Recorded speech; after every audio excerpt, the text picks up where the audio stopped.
santé tout le monde, santé. Approchez-vous, là, je trouve que vous êtes loin. Là. Moi, j'ai les spots d'en face. Tout d'abord, écoute, je veux remercier la Chambre de commerce de m'avoir invité et je veux vous remercier à tous d'être présents. Parler de son parcours, c'est un privilège qui est malheureusement pas donné à beaucoup de personnes. Puis chaque personne a une histoire qui est intéressante. Alors, je le prends vraiment comme un privilège pour moi ce soir de vous raconter un peu ma petite histoire. Cette histoire qui... vous allez voir quelque part dans toute cette mise en scène théâtrale a commencé à impliquer de plus en plus de personnes de la région de Charlevoix. Et c'est une aventure qui se continue. Excusez. Je commence avec, en vous posant une petite question comme ça. Qui, parmi vous, a déjà eu la réflexion en se demandant quel nom je prendrais si je devenais pape? Ben moi, je me le suis demandé. Parce que moi, quand j'étais petit cul, là, je voulais être pape. Rien, pas curé, pape. Tout le monde s'est arrivé à l'école. Hein, moi, c'est la deuxième année à Marguerite-Diouville. Le professeur nous avait demandé qu'est-ce que vous voulez faire dans la vie. Ben, les petits gars voulaient tous être des polices, des pompiers, les filles, des gardes malades puis des hôtesses de l'air. Puis moi, j'avais dit que je voulais être pape. Parce que moi, le pape, je trouvais que c'était un homme admirable. T'sais, il était pur, comme moi. Il avait... pratiquait, en tout cas, il avait l'air pur comme moi et tout ça. Puis j'étais vraiment, mais sérieusement, j'étais vraiment un bon petit gars quand j'étais petit, je le suis encore, mais vraiment dans ce temps-là, c'était admirable. Je mentais pas, j'étais gentil, j'étais poli, j'étais tout petit. Et puis, j'étais vraiment fasciné par le pape. Ma mère, d'ailleurs, avait été un petit peu surprise parce qu'on n'allait pas souvent à l'église. On allait à Noël, à Pâques. Mais avec mon petit frère, Sébastien, c'était pas évident parce que lui, il n'a jamais compris le principe de quand on se lève, on s'assoit, on se met à genoux. Fait que, on dirait qu'à chaque fois qu'on était à genoux, il était debout. Puis quand on se mettait debout, lui était à genoux. Fait que c'était compliqué avec Sébastien.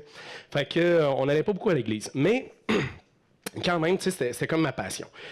Et puis là, un jour, en continuant à grandir comme ça, j'ai commencé à avoir des idées plutôt un peu, avec l'adolescence. Et là, ma mère m'a fait comprendre un jour que je pourrais pas être pape si je continuais à jouer au docteur avec mes petites voisines. Fait que tu peux pas avoir le beurre puis l'argent du beurre, qu'elle m'a dit. Fait que j'ai dit, qu'est-ce que je voudrais faire d'autre? Je vais être astronaute.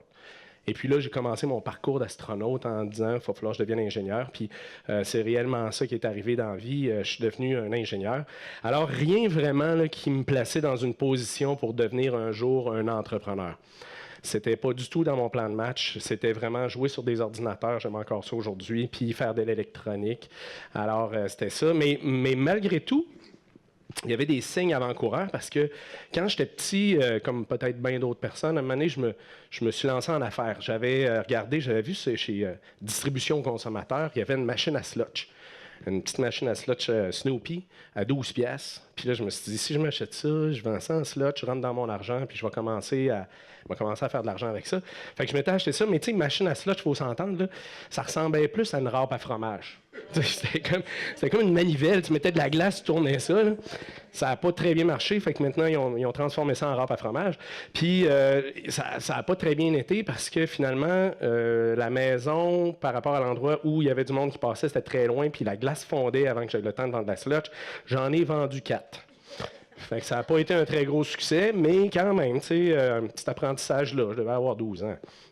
Un autre apprentissage ou expérience d'homme d'affaires incroyable, vous savez, les sacs santé, ce qu'on met dans le micro-ondes quand on a mal à la tête, on se fait chauffer, ça, c'est mon cousin qui vendait ça. Lui, il a connu un succès phénoménal avec ça. Il vendait ça dans un centre d'achat. Puis moi, je suis rendu à l'université dans ce temps-là. Puis mon chum Matou, puis moi, avec qui j'étais à l'université, on s'est dit, ça, c'est une bonne affaire. Si mon cousin est rendu qu'il se paye des CD comme il veut, on doit être capable, nous autres aussi. Alors, on s'est parti une compagnie, puis on a commencé à vendre ça.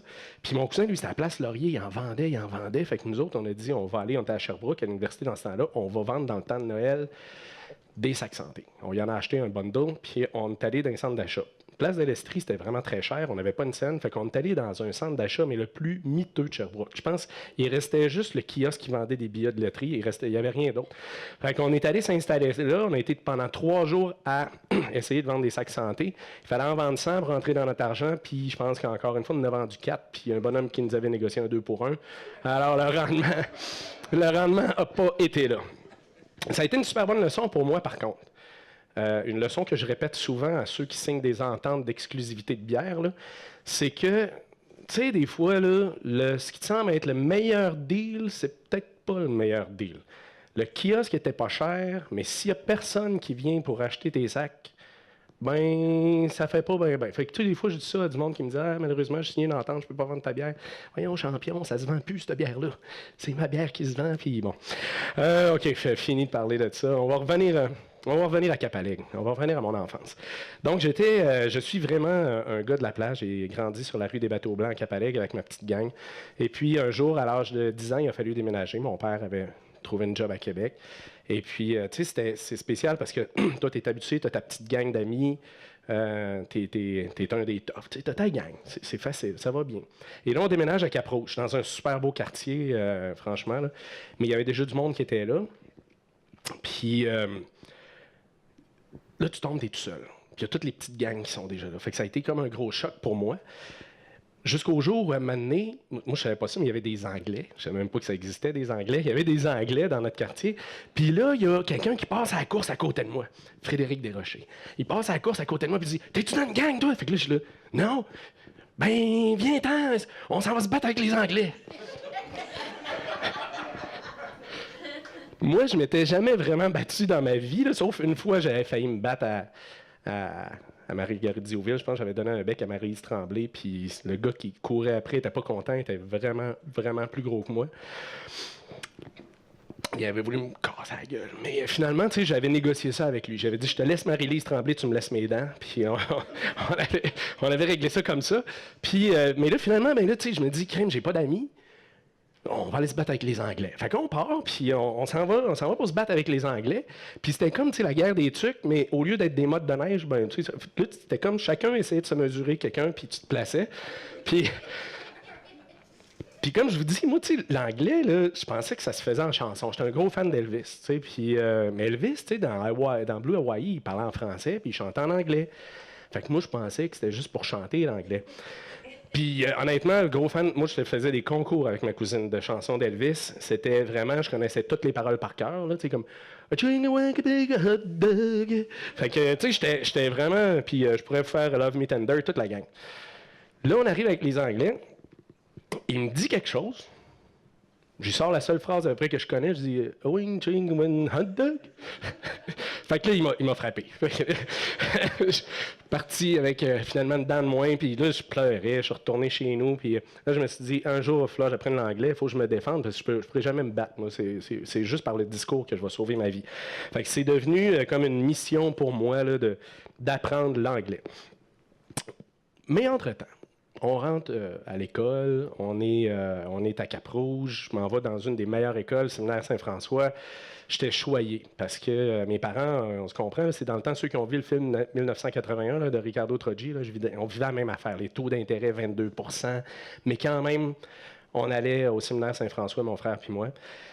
Mais il y avait une chose que j'ai jamais compris et que les personnes qui ont vécu ça n'ont jamais probablement compris non plus. La première journée où je suis rentré au séminaire, je suis devenu celui qui a été ciblé comme « Toi, c'est toi notre cible ». Fait que là, ça a été rough. Parce que là, c'est le bout où, sans jamais le comprendre, je suis devenu la victime, le gars qui a été victime un peu d'intimidation. J'ai entendu plein d'histoires d'horreur. Je me souviens pas avoir été enfermé dans une case, mais tout était très... c'était vraiment d'intimidation plutôt psychique ou mentale. Tu sais, t'es poche, tu feras jamais rien, t'es fif. Ça a été un bout qui a été très dur. Je regretterai jamais quand même la chance que j'ai eue d'aller au séminaire Saint-François. Mais c'est dur, l'intimidation. Puis on en parle encore aujourd'hui, puis je l'ai entendu parler encore dans les médias. Je disais ça, à chaque fois que je vois quelque chose comme ça, je me dis c'est un fléau, c'est incroyable. Quand est-ce qu'on va être capable d'éradiquer ça? Parce que ça marque une vie. Il ne faut pas, par contre, se laisser rabattre avec ça, mais c'est une réalité. Donc, pour moi, ça a été dur, secondaire 1 et 2, parce que j'avais pas vraiment d'amis, je pognais pas trop avec les filles, de toute façon, c'est clair. J'étais beau, par exemple, sauf mes chandails en ratine de velours bleu pognaient pas terriblement, mais tu sais, c'est pas parce que j'étais laid. Puis crème, j'écoutais du Rush, puis du AC/DC, tu sais, j'étais comme tough, tu sais, tough, sauf que j'étais comme dans le club de philatélie, puis... D'ailleurs, tu sais, là, je vais vous dire, ma blonde, elle sait, là, moi, quand je pars dans des collections, c'est la folie furieuse, tu sais. Fait que je peux vous dire, j'en ai une grosse collection de timbres. Je vire fou. Fait que, donc, philatélie, tout, j'étais prof d'informatique. J'avais tout pour pogner avec les filles, pourtant, mais ça marchait pas bien. En secondaire 3, je décide de m'inscrire dans l'équipe de football.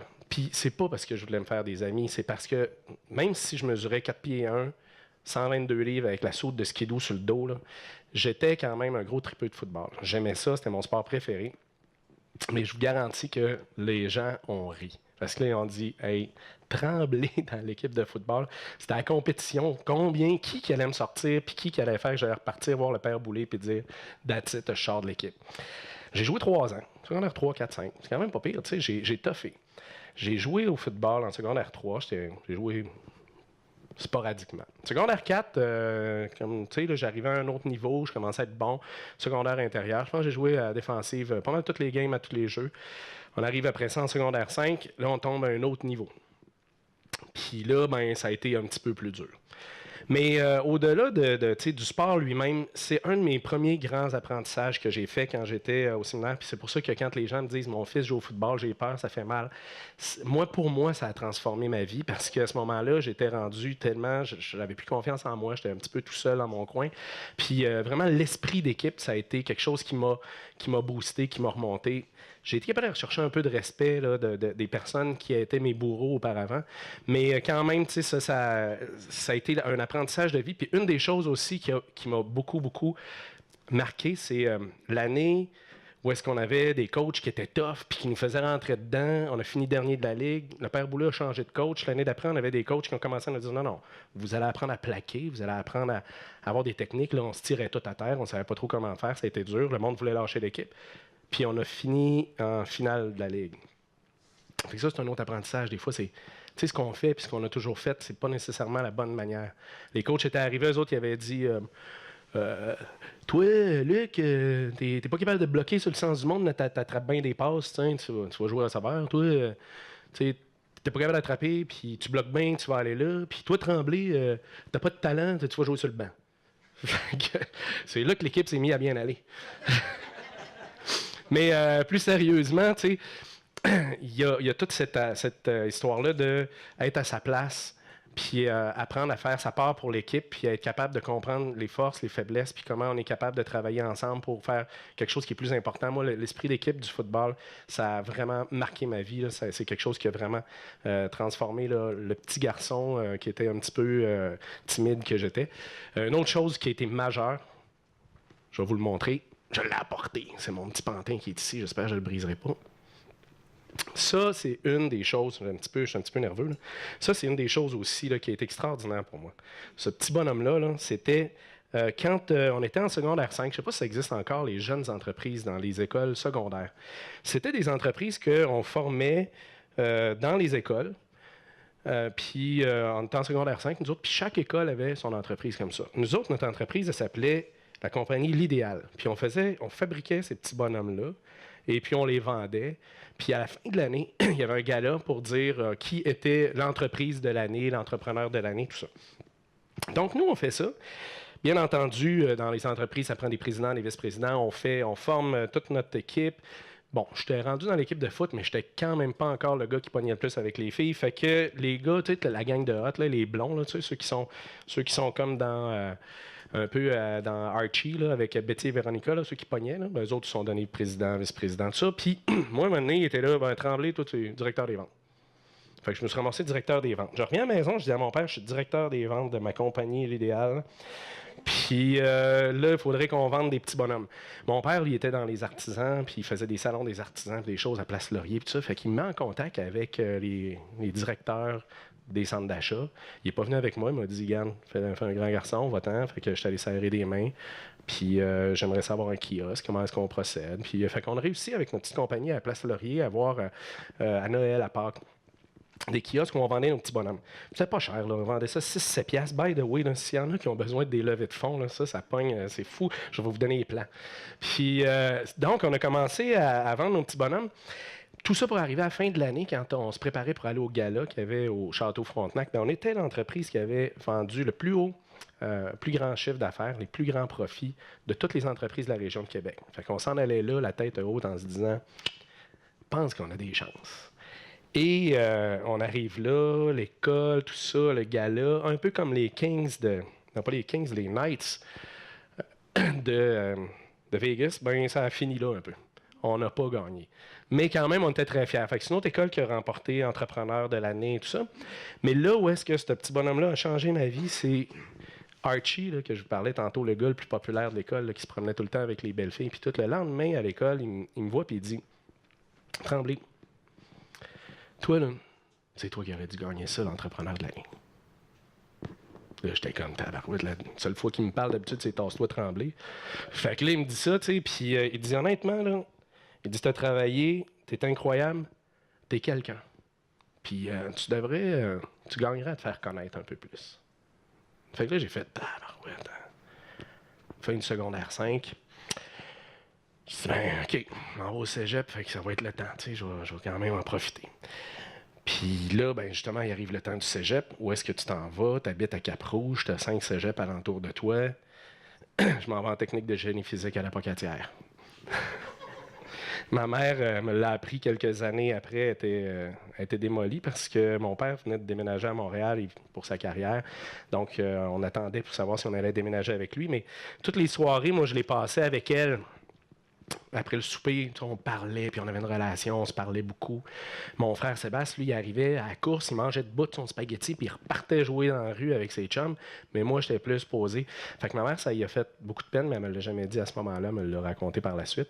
Mais quand même, le cégep de la Pocatière, ça a été là, 4 des plus belles années de ma vie. Je dis 4 parce que c'était une technique, puis en plus, j'ai fait les cours pour aller faire l'université après. Écoute, c'était le party. C'était sérieusement, là, moi, là, j'ai tripé, j'étais impliqué dans toutes les associations, les affaires. C'était dur, technique de génie physique, mais dans ce temps-là, là, quand je parlais de niveau, dans ce temps-là, mon niveau était bon là, pour pas avoir besoin d'étudier puis avoir des bons scores. Fait que moi, je partais directement du Saint-Anne ou du Saint-Louis, je m'en allais à mes examens. La laine de baleine, je te scorais ça, je m'en allais me coucher après les examens, puis on repartait ce rythme-là. J'ai passé mon deck, puis là, les jeunes qui écoutaient ça, là, faites pas nécessairement ça. Mais j'ai réussi quand même avec une certaine facilité à faire technique de génie physique. Puis je me suis impliqué dans plein de choses. Ça a été vraiment des très belles années dans ma vie. Puis après ça, étant donné que j'avais fait ma session de plus pour faire mes cours pour aller en génie, j'avais décidé d'aller à l'université de Sherbrooke. Sherbrooke, tu peux pas commencer en janvier parce que c'est un régime coop. Fait que là, j'ai dit, mon affaire d'anglais, il faut que ça continue. Ça. Fait que je suis parti en Floride pendant 3 mois. Mon cousin était là, ma marraine. Fait que j'étais allé vivre 3 mois en Floride pour apprendre l'anglais à Hollywood Beach. Tu sais, t'arrives, tu vois une fille, tu dis Hey baby, how are you? T'es là, I don't speak English. Fait que je me suis dit, en tout cas, je vais en profiter, je suis ici. Fait que j'ai été pendant 3 mois en Floride. Sérieusement, ça a quand même aidé à améliorer à me dégêner. Mon anglais était pas pire. Et puis quand je suis revenu après ce temps-là, travailler à Polytechnique pendant quelques mois. Je me posais encore la question, j'étais technicien, j'étais vraiment un technologue, fait que je travaillais à l'école Polytechnique. J'étais pas trop sûr si j'allais faire l'université. Tu sais, tu prends le salaire ou tu t'en vas à l'université. Puis là, il y a une chose qui m'a frappé, c'est la condescendance des ingénieurs.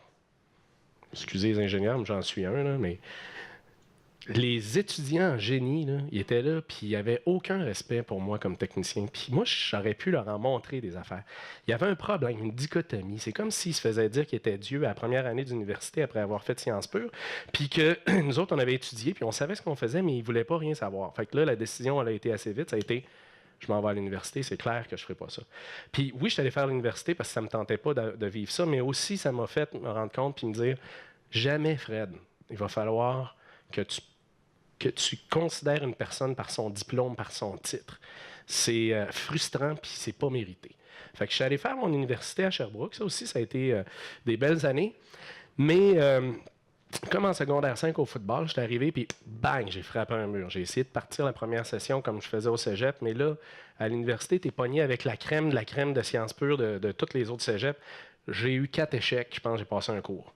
Je suis revenu chez nous en braillant. Je braillais encore dans ce temps-là, puis je braille encore aujourd'hui.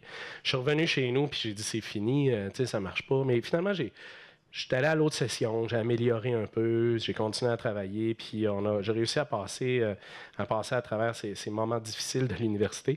Puis tu sais, ça a été quand même le fun. Une des choses, encore une fois, qui est arrivée pendant que j'étais à mon cours à l'université, ça a été de préparer puis d'organiser avec mon chum Jake, on est allé en Chine, faire un voyage de transfert technologique. On avait réussi à aller voir les Hydro-Québec de ce monde, les compagnies et tout ça pour se faire financer un voyage. On est parti 12 étudiants un mois en Chine. Puis le voyage en tant que tel a été vraiment superbe, mais ce qui a vraiment marqué quelque chose dans ma vie, c'est toute la préparation. Apprendre à connaître cette civilisation-là millénaire, toute leur manière de voir les choses. On le sait, ils sont communistes, puis des fois, c'est mal vu d'être communiste. Mais moi, ce qui me fascinait, c'était cette manière que les Chinois avaient de dire, on fait quelque chose présentement, on le fait pour la collectivité. Ce qu'on fait, c'est pour la collectivité, puis on ne sait pas si on va voir la fin un jour. L'important, c'est pas ce que je suis en train de faire là, c'est ce que ça va te donner. Puis les gens qui vont en profiter un jour. La Grande Muraille de Chine, ben, c'est quelque chose, quand tu arrives dessus, que tu comprends un peu le principe. Ça a pris 1000 ans à construire ça, puis tu fais aïe aïe, c'est assez, c'est assez monumental comme réalisation. Puis on se comprend qu'il n'y a probablement personne qui était à l'ouverture du chantier qui était là non plus quand ils ont coupé le ruban rouge. Hein, parce que 1000 ans. Hein. Donc, ça, la Chine, ça m'a vraiment marqué en 93. C'était un peu spécial comme voyage. Et puis là, je suis revenu après ça, fini l'université. Donc, je reviens de l'université. Puis là, ben, il faut que je me trouve une job. À Montréal, je commence à chercher. Puis là, ben, je m'en vais coucher chez mon père, parce que lui habite à Montréal. Fait que je m'en vais le rejoindre à son bureau. Puis j'arrive à son bureau, puis je rencontre une belle petite blonde qui s'appelle Caroline Bandulé, qui travaille avec mon père. Fait que là, je commence à m'inventer des entrevues à Montréal plus souvent pour aller voir mon père. Puis finalement, ben, à un moment donné, il est là, puis il dit voyons, t'arrives jamais, ben je passe plus de temps avec Caro. Puis bon, ça devient, tu sais, on sent qu'on a des atomes crochus, mais au début, on essaie de la jouer un peu, tu sais. Bon, regarde, moi, je suis indépendante, t'es indépendante. Puis on se la joue un petit peu comme ça, mais on finit par se dire, regarde, écoute, on a un bon petit bout de chemin à faire ensemble. Fait que c'est plaisant, on a du fun, cassons-nous pas la tête. Puis une des choses qu'on aime tous les deux, c'est la bière. Puis un des moments, encore une fois, qui a changé vraiment le cours de notre vie, c'est on était à Vaudreuil, SAQ, en train de s'acheter de la bière. Puis là, il y a sur le bord du comptoir, en payant, il y a un petit fascicule qui est écrit Festibière de Chambly, premier Festibière. Imagine la loque, là. Il est demain, Festibière de Chambly. Si on ne voit pas là, il n'y a pas de microbrasserie Charlevoix, là. En tout cas, pas avec nous autres. Puis là, on se dit, hey, on va aller là, ça va être le fun. On appelle mon père, on dit, hey, ça te tente-tu de venir avec Sonia, la sœur à Caro? Tu sais, elle endurait un peu nos aventures. Caro vivait avec, puis moi, je vivais avec eux autres. Fait que là, on dit, on va aller à Chambly au Festibière, puis là, on a découvert vraiment notre passion. On a dit, regarde, c'est tellement le fun. Fait qu'on s'est remis moi, j'avais brassé de la bière de Cannes à l'université, mais là, on fait notre vraie bière. Puis, tu sais, de fil en aiguille, on commence à triper là-dessus. Un soir, j'étais avec Caro, puis mon père, on était à Capalègue, encore une fois, à la maison. On regarde le fleuve, puis on se disait, t'es-tu tanné d'être pogné sur le pont Mercier? T'es-tu tanné d'être pogné dans le centre-ville? Qu'est-ce qu'on ferait bien? Ben, on a la solution, c'est partir en microbrasserie. Il y a la route des saveurs, ce qui se fait, c'est merveilleux dans Charlevoix, mais ça, c'est un produit qui devrait faire partie de cette route-là. Fait qu'en 95, on prend la décision. Mon père lâche toutes ses affaires à Montréal, il revient à Capalègue, commence à travailler sur notre plan d'affaires. À toutes les fins de semaine, il nous fait descendre pour nous faire rencontrer quelqu'un de nouveau, serrer des mains, créer notre réseau de contacts pour arriver à faire quelque chose. On a des plans d'architecte pour construire notre microbrasserie à côté du musée de Charlevoix. Tout va bien jusqu'au jour que finalement les élus, tu sais, vraiment tout le monde du développement économique était en arrière, c'est une Christie de bonne idée. Les élus disent non. Il y a quelque chose de mieux à faire avec ce terrain-là qu'une microbrasserie. Un petit peu déçu, mais coudonc, tu sais. Fait que là, on travaille, on arrive, Manoir Richelieu, les plans d'architectes sont faits, j'aurais dû les apporter. Mais là, c'est en négociation, c'est en train de se vendre. Là. En tout cas, fait que ça n'a pas fonctionné non plus. Là, on commençait à être découragé, t'es rendu en 96, 97, puis un jour, on reçoit un appel, Maurice Dufour qui nous appelle. Il dit là, t'as-tu fini de perdre ton temps à Malbé? Excusez. Mais tu sais, ça ressemblait à peu près à ça. Là, il a dit, viens me voir à Baie-Saint-Paul, je veux te parler, je veux te présenter du monde. Fait que là, on arrive à Baie-Saint-Paul, puis il nous présente celui qui allait devenir le maire Fortin, donc Jean Fortin, puis d'autres conseillers de l'époque. On arrive avec notre bière, notre Weizen, puis on leur fait goûter ça, puis parfait, garde, nous autres, ça nous intéresse. On va se former un groupe d'actionnaires pour vous épauler là-dedans. Puis on part. Fait qu'on est parti à une douzaine d'actionnaires. Il y en a qui sont bien connus. Les Labbé étaient là-dedans. Les entreprises Jacques Dufour, Gilles Pivon, Bruno Labbé, Maurice. Il y avait, écoute, il y avait vraiment des spécialistes aussi du 5 à 7, là, Roger Brassard, puis Stéphane Bouchard. Ça, c'était quand on se demandait vers où s'en allait avec le marketing, c'était avec eux autres pas mal, puis Caro. Fait qu'on part ça, cette histoire-là, 3 juillet 98. Fait que si vous faites le décompte, dans quelques semaines, on va célébrer notre 20e anniversaire de la microbrasserie Charlevoix. Fait que c'est quand même vraiment une belle réussite. On part ça, tout le monde s'implique. Puis en plus, ce qu'on s'était dit, c'est qu'on ne veut pas juste faire ce qu'il y avait à l'époque, une vingtaine de microbrasseries. Il y en a 200, mais là, il y en avait une vingtaine. Puis la plupart des brasseries, le concept qu'il y avait, c'était simple, c'est tu vends de la bière puis des hot dogs de Paris. Tout le monde l'a vu, là, le hot dog, la baguette, tu fais un trou, tu mets une baguette. Là, on était, OK, les produits de la région, on va faire une table fine cuisine bistrot. On a embauché Guy Besson, qui est venu faire tout le menu, monter ça, former le staff. Puis on s'est monté là, une cuisine incroyable. Ceux qui sont en restauration, là, écoutez bien ça, on changeait le menu midi à tous les midis, puis les tables d'hôtes du soir à tous les soirs. Avec les entrées, potages, tout. Ça, c'était la folie furieuse. Mais tout de suite en partant, c'est boum, succès phénoménal, plein de monde. C'était le who's who de Charlevoix. Tout le monde venait, puis, mais c'est sûr, avec les actionnaires qu'il y avait là, tout le monde connaissait tout le monde. Donc, succès phénoménal, ça va très bien. On commence même à vendre de la bière à Montréal. Tout est super.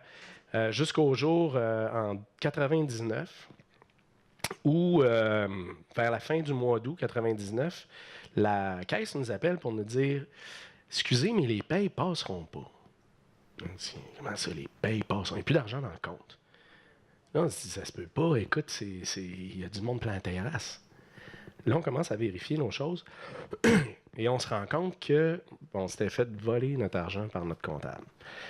On s'était fait vider les comptes de banque.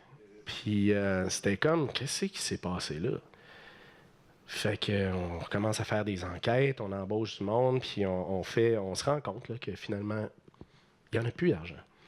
Je ne vais pas vous faire toute l'histoire, mais juste pour que vous compreniez la suite. Nous, quand on payait tous les versements qu'on devait faire au gouvernement, que ce soit les taxes, les DAS, ces affaires-là, on donnait les chèques, puis ils étaient tournés vers un autre compte de banque. Ce qui fait que non seulement on n'avait plus l'argent qu'on avait payé, mais en plus, nos DAS puis toutes nos choses n'étaient pas payées. Fait que là, on était dans une situation un peu délicate, si on peut appeler ça comme ça. Parce que s'il y en a avec qui tu ne veux pas avoir de problème, c'est bien Revenu Québec. Et là, on avait un problème avec Revenu Québec. Donc, on a intenté toutes sortes de procédures. Une d'entre elles était de dire à Revenu Québec, regardez, vous voyez, l'argent est là. Puis, on a passé beaucoup de temps d'argent, puis on a continué à opérer. Les actionnaires en place ont fait ce qu'il fallait pour qu'on soit capable de continuer à opérer. On a fait une année de plus. Puis quand on est arrivé, je ne me souviens plus de la date exacte, Revenu Québec est arrivé un jour en disant « Si la semaine prochaine, on n'a pas notre argent, qui était caché là, on le savait, là, si vous ne donnez pas notre argent avec intérêt, pénalité et tout ce qui va avec, qui était rendu, qui gonflait, on saisit. » Alors là, on n'a pas eu le choix d'utiliser quelque chose qui est malheureusement des fois mal utilisé, mais là, ça s'appelle la protection des créanciers. C'était vraiment une protection, puis c'est pour ça que ça sert, je pense, à mon avis. C'est là qu'on est allé voir un syndic, puis on a dit, là, il faut que tu nous protèges. On ne peut pas laisser ça aller. Donc, c'est là qu'on a fait un concordat, mais à ce moment-là, étant donné qu'on n'avait plus de latitude, plus rien, on a dû fermer le restaurant et continuer à opérer uniquement la brasserie. On s'est dit, on va y aller simplement. Mais là, il n'y avait plus d'employés. Dans ce temps-là, il y avait moi qui brassais et tout. Puis on n'avait plus grand monde. Mais à ce moment-là, ce qui est un peu dur et ingrat aussi, c'est que tu te ramasses, tu te promènes dans la rue, puis les gens sont là, puis ils te regardent toi, puis ils te disent, t'as été négligent, c'est de ta faute. Tu sais, t'as été fraudé, là, mais tu sais, c'est de ta faute, puis ci, puis ça. Il y en a qui sont plus conciliants, mais il y en a qui avaient vraiment un regard très, très dur sur nous autres. Puis à ce moment-là, Caro, ben, elle, ça a été très dur pour elle. Fait que elle a commencé à faire des réactions de panique et tout ça. Donc le médecin l'a vraiment arrêté, puis lui a donné une médication. Puis il a dit, toi, tu n'as même plus le droit de rentrer à la microbrasserie. Parce que c'est trop éprouvant pour toi. Puis, tu sais, elle faisait juste regarder la bâtisse, puis le cœur, il palpitait. Donc, pendant ce temps-là, On essaie de se garder la tête à l'extérieur de l'eau. On brasse de la bière. Je brasse la bière, je l'embouteille, je mets les étiquettes, je mets ça dans les boîtes. J'appelle la laiterie. Philippe, ceux qui connaissent Philippe Labbé, dans ce temps-là, il était tout petit. Puis Philippe, mais il avait ses permis. Là. En tout cas, quand on remplissait le truck de la laiterie, on partait à 5 h du matin, on allait faire la tournée à Montréal. Mais avant, je m'étais assuré que tout le monde aurait un chèque parce que j'avais besoin d'argent pour être capable de payer les ingrédients du lendemain, pour être capable de brasser. Puis là, on parle même pas de chèque, puis pour se payer une paye. Là, on n'avait pas de paye dans ce temps-là. On mangeait du beurre de pinot. Puis là, après ça, là, on continuait. Ça a été le même pendant plusieurs mois. Puis un jour, on est arrivé, même chose, j'appelle le monde, OK, bonté divine, décapsule ça, je goûte pour savoir si elle était gazée, si elle était finie de refermenter, puis là, elle n'est pas bonne, elle est contaminée, la bière. Fait que là, je capotais, j'en prends une deuxième, je l'ai apporté une à Caro à la maison, puis je dis, qu'est-ce que t'en penses? Elle est contaminée, la bière.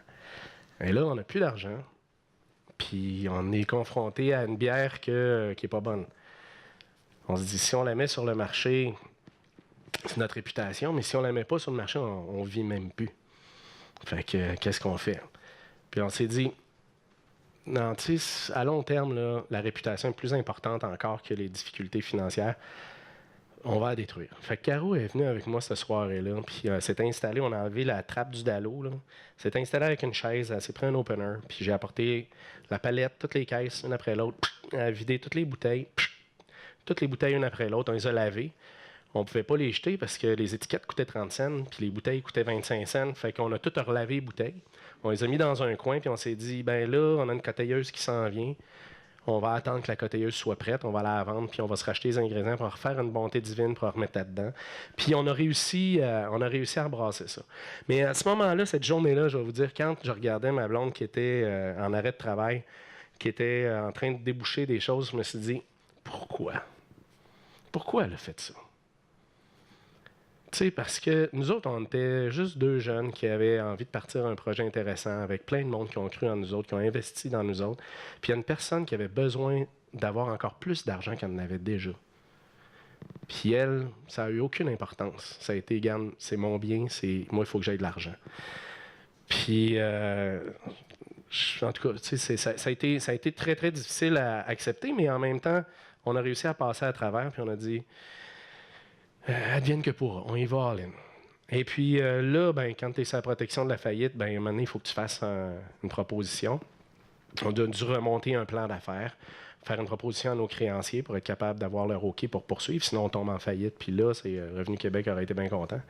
Puis donc, à partir de ce moment-là, on a reformé un peu avec 5 personnes qui ont repris les règnes. Il y avait moi, il y avait Gilles, puis Yvon Dufour, Bruno Gagné et la laiterie Charlevoix, qui malheureusement a dû rapidement se retirer parce qu'il y avait un conflit de permis que la RACJ n'avait pas vu à un moment donné. Tu n'avais pas le droit d'avoir un permis d'épicerie puis d'être dans un propriétaire d'une brasserie, il faut que la laiterie, on les a rachetés. Puis on a reparti ça. En 2002, le concordat qui avait été proposé à nos créanciers a été accepté à 100%. Les seuls qui ont voté contre, c'est Revenu Québec. Mais tout le reste ont voté pour. Puis ça, mon syndic n'avait jamais vu ça de sa vie. Il dit, c'est la première fois que je vois ça. Mais ça, c'est une chose aussi que j'ai appris, puis j'essaie toujours de mettre en pratique, c'est d'être transparent avec les personnes, que ce soit dans les bons moments ou les mauvais moments, que ce soit tes financiers, que ce soit les banquiers. Nous autres, ça allait mal. Puis j'ai parlé à chacun des créanciers. Ils en ont perdu de l'argent. Puis je les remercie aujourd'hui de nous avoir laissé cette chance-là, de deuxième chance de pouvoir repartir notre entreprise. Puis donc, ça a réussi. Ça a été un pari qui a été gagné. Puis j'imagine qu'ils sont contents, eux autres aussi. Puis après ça, quelques années plus tard, le ministère de la Justice nous a donné raison et a exigé à Revenu Québec de nous redonner cet argent-là parce qu'ils ont reconnu que c'était une erreur de Revenu Québec. On ne l'a pas mis dans nos poches, on l'a redistribué à tous les créanciers qui avaient déjà perdu, fait qu'on leur a redonné, ils n'ont pas encore tout ramassé, mais en tout cas, ça, on l'a redonné. Donc ça a été une étape qui a été un petit peu difficile, mais des gros apprentissages. Au travers de tout ça, puis là, je regarde mon heure, là, au travers de tout ça, il est arrivé des bonnes choses. Ceux qui connaissent Nicolas Marant savent que ça pourrait être considéré comme une bonne chose. Fait que Nico, notre brasseur créateur, qui est arrivé un jour, puis qui cherchait un stage. Il avait vu, lui, dans un magazine en France, que le Québec, c'était la nouvelle Belgique. Fait que là, il s'est mis à appeler au Québec, puis avec son accent du temps, j'imagine que ça devait ressembler. Ben, à un moment donné, le téléphone sonne, puis je réponds, puis c'est « Oui, bonjour, je vous appelle la France, je cherche un stage. » Puis écoute, ça a une vitesse effarante, là.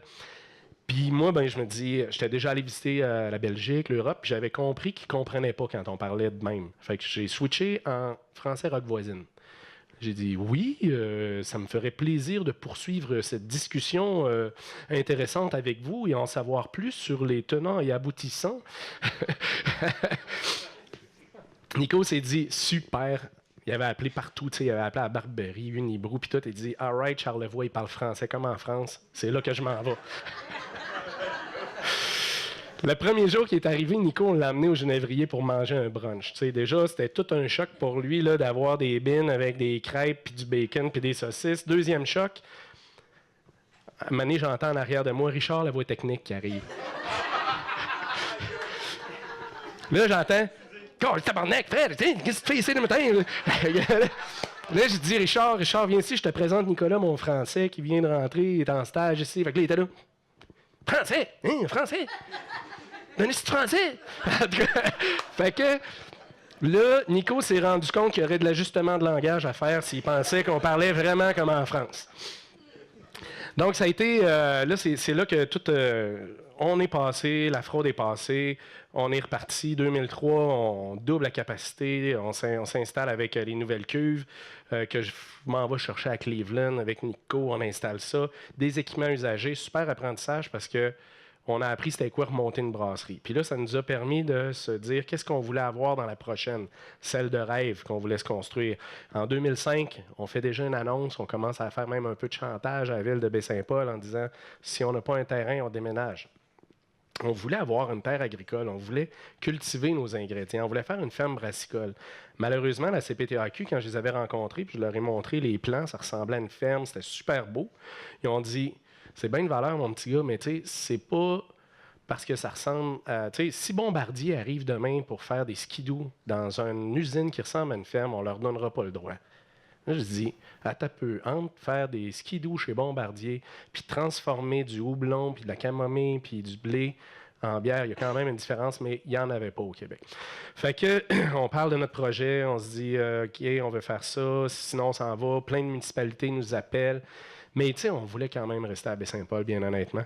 Puis là, un jour, la ville nous appelle et nous dit, regarde, il y a ce petit terrain-là au centre-ville, dans le parc industriel. On pourrait vous faire un bon prix. Qu'est-ce que vous pensez? Et c'est là qu'a commencé le projet d'expansion que vous avez déjà vu ici, j'imagine, qu'on a construit en 2008. Mais on n'était pas au bout de nos peines. En 2008, là, si vous trouvez qu'il ne fait pas beau là, cette année, là, en 2008, c'était l'enfer. Il pleuvait, il pleuvait, il pleuvait, il pleuvait. La première journée qu'on commence les travaux, la pelle, nous autres, on est sur l'argile, la glaise. Fait que la première journée, la pelle commence à aller faire de l'excavation, puis elle cale jusqu'à la cabine. Les lailles rentrées là, jusqu'à la cabine. Je dirais pas quel entrepreneur, mais je peux vous dire que tous les autres entrepreneurs de Baie-Saint-Paul prenaient des photos. Puis, ils font venir une autre pelle pour sortir la pelle de là. Puis là, le contremaître, tout de suite, il dit « On arrête. Je pense pas sûr que ce qu'on a comme analyse de sol est bon. On va refaire venir le spécialiste parce que ça, c'est pas comme ça que les assises ont été bâties. » Fait que là, on perd 3-4 jours. Le spécialiste vient, refait des carottes, puis tout, puis il dit « Garde, il faut faire le double d'assises de ce qu'on avait prévu. C'est beaucoup plus instable que ce qu'on pensait. » Fait que premier dépassement de coût. On refait ça. On a attendu une semaine. Puis là, finalement, on commence à bâtir ça. Il pleut, ça n'arrête pas. Tout est en retard. Un jour, ils réussissent à monter la structure d'acier, mettre le toit en acier sur le dessus, qui n'est pas parfaitement hermétique, mais tu peux continuer à faire tes travaux. On fait ce que le monde appelle là, la sous-dalle, la plomberie en dessous là, de la dalle. Fait que là, toute la plomberie est finie.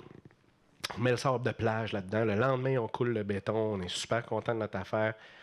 Je m'en vais me coucher, puis là, ça part. Les Caraïbes. L'orage, ça flashait partout.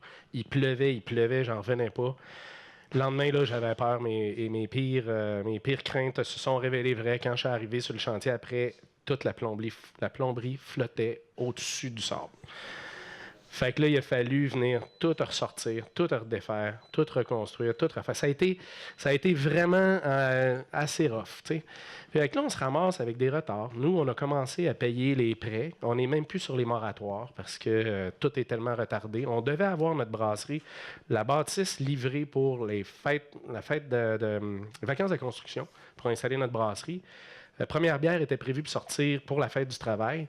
Et puis, on se ramasse que ça va pas pantoute. Au mois de juillet, quand les gars partent pour les vacances de construction, on n'a pas de toit, les murs sont même pas fermés. Les équipements s'en viennent, il faut les entreposer quelque part. Puis ça rentre pas dans l'étrie. Tout ce qu'on mettait, c'était dans l'étrie, mais là, ça marchait pas. Fait que, donc, tout a pris énormément de retard et on s'est ramassé au mois de novembre avec tout le cash flow avait été utilisé ou à peu près pour commencer à rembourser nos prêts. Ça allait vraiment pas très bien. Et là, la crise économique part. Les banques sont pas très chaudes. Tu sais, c'est pas là où est-ce que les banques te tapaient dans le dos. Ils disaient, ah, pas de trouble, on va te mettre un 200-300 000 de plus là-dedans. Fait que j'avais une grosse crainte. Là. Tu sais, les clés étaient vraiment rendues pas loin du milieu de la table là, quand on s'assoyait avec les financiers. Puis je parle avec une des super belles affaires que j'ai faites dans ma vie, là, le groupement des chefs d'entreprise que je recommande à chaque entrepreneur ici. Je faisais partie du groupement des chefs d'entreprise. Puis une des choses que tu peux faire, c'est demander à avoir un coup de pouce. Puis un coup de pouce, ça, c'est quoi ton problème? On va aller chercher 5 entrepreneurs qui ont vécu des choses similaires. Fait qu'il y avait un gars, lui, qui avait une bâtisse de 45 000 pieds carrés. Les équipements n'arrivaient pas d'Italie, il est arrivé 8 mois. Tu sais, plein de choses similaires. Développer une stratégie. Je me suis rassis avec les financiers. Puis on a dit, voici le plan de match qu'on suggère. Et je ne dirais pas à ma grande surprise, mais à ma grande satisfaction, ils sont embarqués. Fait que ça revient encore avec ce que je disais tantôt, la transparence, d'être capable d'arriver quand ça va bien puis ça va moins bien, d'être transparent puis de dire, regarde, la réalité, là, on ne les fera pas, les chiffres. Ça ne marchera pas. Mais voici ce qu'on va faire pour le faire, par exemple. Puis les financiers ont tous embarqué. On a été capable d'aller se rechercher un petit peu plus d'argent, remonter le fonds de roulement. Je ne devrais pas le dire là, parce que ma conseillère ne sera pas contente. Ils m'ont redonné un petit moratoire pour cesser de saigner puis de payer. Puis... Donc, on a été capable de poursuivre. Puis en 2009, on a commencé à sortir les bières. On a commencé tranquillement, pas vite, à en vendre un peu partout. Les ventes se sont mises à bien fonctionner. Puis, on est arrivé à peu près là où on est aujourd'hui. Sauf que, dans mon plan de match à moi, quand j'avais parti le projet avec Nico, puis ça, on avait fait vraiment une brasserie state of the art. Là, les machines super sophistiquées, automatiques. Fait que moi, je m'étais imaginé qu'on se rendrait à décupler la production, à Caro à l'administration, Nico à production, puis moi au rêve. Mais ça n'a pas marché. Ça prenait plus que 3 personnes. Elle commençait à prendre du monde à l'administration, puis ici. Fait qu'on s'est mis à embaucher plein d'autres personnes. Hein, et plein de très bonnes personnes. Il y en a plein qui sont ici. Valérie est là. Sylvain n'était pas là. C'est nouveau, Sylvain, encore. Puis on continuait. Je parle pas beaucoup du resto, on en a parlé un peu tantôt, mais on continuait à opérer le resto de l'autre bord. C'était aussi toujours un très gros défi. Puis encore, même chose, on était capable d'avoir des super bonnes personnes qui se joignaient à nous autres tout le temps. Puis c'est ce qui a fait qu'on a bâti toute cette équipe-là avec qui on travaille aujourd'hui. Puis une chance qu'on est allé chercher des bonnes personnes parce qu'une autre chose qui est super importante pour moi, c'est l'implication. Je me suis impliqué un petit peu dans divers organismes et un là, dans lequel je me suis vraiment impliqué énormément, c'est l'Association des microbrasseries du Québec. Pour moi, c'était évident que si tu es capable d'agir puis de travailler dans un organisme qui travaille pour toute ton industrie, ça va être bon pour toi aussi. Puis, si tu es bon, puis que tu peux faire un petit bout, à un moment donné, il y a quelqu'un qui va le reprendre. Puis, c'est important d'avoir des personnes qui défendent nos droits puis qui représentent nos intérêts face au gouvernement puis face aux diverses entités avec qui on doit dealer. Fait que j'ai été un bon 10 ans sur le conseil d'administration, puis les 5 dernières années, jusqu'à tout récemment, comme président de l'Association des microbrasseries du Québec. Puis, honnêtement, si ça n'avait pas été de la qualité des personnes qui travaillent chez nous, qui font partie de l'équipe, ça n'aurait pas pu arriver. Parce qu'ils se sont vraiment pris en main. On a une équipe, franchement, pour ça, là, vraiment fabuleuse. Ils se sont pris en main, ils faisaient les affaires, ils me voyaient partir. Puis c'était tout le temps comme, fais-toi-en pas, Fred, on sait ce que tu fais pour toute l'industrie, puis c'est bon pour nous, puis continue à travailler. Donc, la MBQ, j'ai travaillé un bon moment là. Puis, j'ai travaillé bénévolement. Là. Puis, tout dernièrement, une autre chose que j'ai pu me permettre de me payer comme trip, ça a été l'école d'entrepreneurship de base. Ça aussi, je le recommande à peu près à n'importe qui est intéressé à grandir. Sauf qu'au début, l'école d'entrepreneurship, quand j'allais là, tu reviens, tu rencontres des personnes tellement inspirantes, des leaders des affaires du Québec, que quand je revenais au comité de direction, après, j'étais là, OK, gang, j'ai appris telle affaire. Ça serait le fun que la semaine prochaine, on ait tout transformé puis qu'on fasse ça pareil. Puis là, ce que j'avais pas compris, c'est que d'un leader à l'autre, il y en a qui font des choses différentes. Fait que là, il y en a un qui venait de dire, ce que lui, il dit, moi, j'aime pas ça, je pense que c'est mieux de même. Puis il dit, non, on serait peut-être mieux de faire ça, en tout cas. Fait que tu te fais trop inspirer, c'est trop intense d'être avec ces personnes-là. Puis j'essayais de partager toute cette vigueur intellectuelle que j'avais quand je rencontrais ces personnes-là. Puis à un moment donné, ma blonde a dit, Fred, la gang voudrait que je te dise que tu peux peut-être relaxer un peu. Fait que j'ai relaxé un peu. Mais parmi les apprentissages que j'ai appris, là, maintenant, ça fait 2 ans, j'ai appris, j'ai été capable de digérer et de choisir, ou en tout cas d'apprendre à mieux me connaître moi, puis apprendre à mieux connaître ce qui fitait avec notre organisation. Puis une des choses que j'ai appris qui est super importante, c'est, tu sais, on apprenait avant, tu sais, t'embaucher, ça, tout le monde l'a entendu, là, on embauche pour le talent, puis pour le savoir-faire, puis les gens perdent leur job pour leur savoir-être. Fait que, tu sais, tout était rendu sur maintenant, c'est plus les compétences, mais c'est la manière d'être, le savoir-être qui est super important. Puis c'est vrai, tu sais, on se comprend, c'est toujours un peu comme ça. Puis il y a une chose que j'ai appris, puis que je pense qu'on le vivait déjà à la microbrasserie Charlevoix, mais on ne l'avait pas verbalisé encore. C'est après l'étape du savoir-être, il y a le MFR. Quelque chose que j'ai appris, un buzzword que j'ai appris récemment. Puis le MFR, c'est microbrasserie Charlevoix Restaurant Saint-Paul. C'est on arrête de penser à OK, il y a une tâche à faire. L'organigramme dit que c'est telle personne parce qu'elle est en dessous de telle personne. Non, ça ne marche plus, ça.